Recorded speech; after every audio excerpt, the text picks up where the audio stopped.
The prices they are giving you after you raising those birds, is it worth in comparison to profits they are making from those chickens? I recently had a conversation with a poultry friend of mine, and we were, trying to talk about the fate of small poultry farmers in the industry.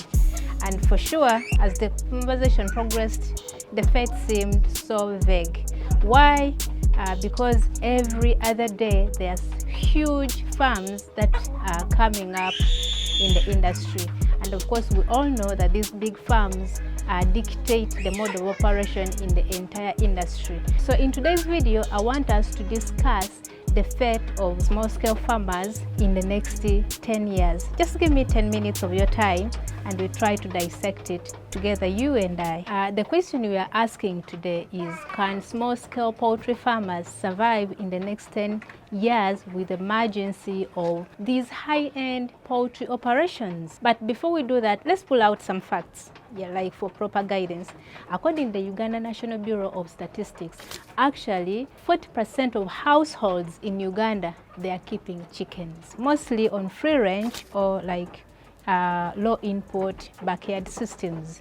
And out of the 64 million chickens that are produced, 70% of it, they are local breeds. What does this mean?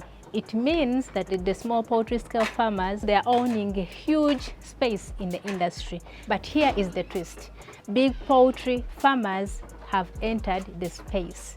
There are so many big companies that are coming into the space, and these companies are coming with machinery. They're having automated feed systems, automated watering systems, and they're having climate-controlled houses, and the work is also controlled. With this kind of integration, they are able to produce chicken at a lower cost. For a small farmer, you won't probably be able to use automatic feeders, use climate-controlled houses, and all have access to feed contracts. So what's going to happen is you might maybe rely on your family for labor, And the toughest part is a small poultry farmer, maybe all farmers, but when it comes to a small farmer, 70% of the production costs are going to be spent on feeds, And here is the problem. When these big companies are coming to sell their chicken, they are going to sell it at a cheaper price because they produced it at a lower cost. And when big farms bring in their cheap chicken, your prices have to go lower so that you are able to compete. I've seen some small farmers struggling to even make sales, and in the end, most of them actually just end up quitting poultry farming altogether. Now, let me give you a real-life comparison from another sector, that is sugarcane growing in Busoga. Most of the sugarcane growers in Busoga region are small farmers, and they can only sell to one miller, no other option. So what happened recently is that one miller dropped the prices to 130,000 Uganda shillings per ton. That is the danger of having one buyer in the market, because they end up cheating you and eventually kicking you out of the business. And sadly, poultry farming may take that journey. Why am I saying so? Because there are two options to stay in business, especially if you have bigger players who are dictating the prices and the mode of operation. One of them is for you to join them. In this case of poultry farming, you become their outgrower. Imagine a situation where you are a small farmer, but you are being forced to join the big player. That means you're going to lose control over the prices. Of course, if you are an outgrower of a certain company, they may give you the feeds, they may give you the birds, they might even give you some trainings. It sounds good, right? But here is the catch. They are going to dictate the mode of operation. They will tell you the chicken you're producing should be raised in cages, should be raised in a certain way, should be fed on certain type of feed, you know, and before you know it, you've lost independence. Reportedly, we have a big company in the whole world, and in that company, if you're supplying them with a chicken or with chicken, and you become maybe their outgrower, you're not supposed to feed those chickens on a certain type of feed, that is mukene or silverfish or fish meal.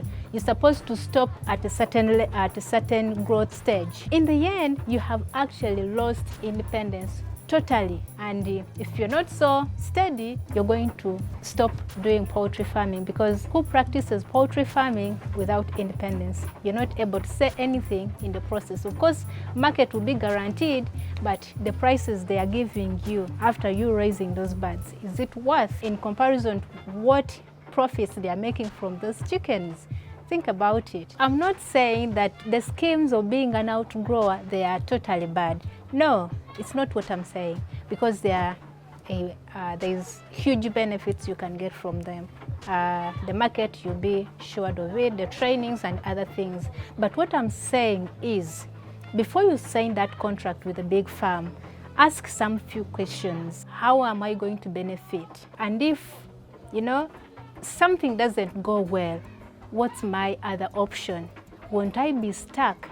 Because at the end of the day, whether you're raising 50 chickens or 500, poultry farming is your livelihood. What will happen to you if, you know, things go south or sour and you're no longer their supplier? Ask those questions before you sign the contract. So the question we are discussing is, will small poultry farmers survive in the next 10 years? I would say yes or no. It depends on you, the small poultry farmer.